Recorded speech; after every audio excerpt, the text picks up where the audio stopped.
Mi sa mga postpartum moms diyan mi ayaw gyud mo panundog na mi nga kung kanus-an na nakit ang ngipon, na nakit ang likod, usa pa pud makahinumdum sa vitamins.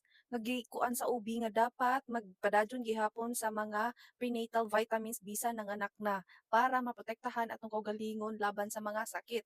Mm. Hindi ara kini ding Biwel C plus calcium akong ginagamit mi kay kini 3 in 1 na siya na nakay ascorbic acid. It's non-acidic form of vitamin C so ma-boost ang immune system nato ani para di ta dali magkasakit. Tapos maka-blooming.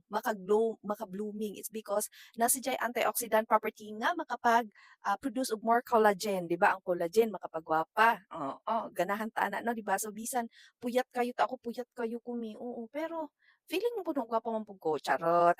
But yes, of course, ang calcium need gyud na nato labi na og buntis ang lactating me kay calcium nato is ginasipsip sa atong bata. That's why need gyud na nato mo nang manakit atong ngipon, atong likod, atong kabutuhan, atong basta maka-feel tag mga sakit is because lack na ta og calcium mo nang need ta mag-take og calcium.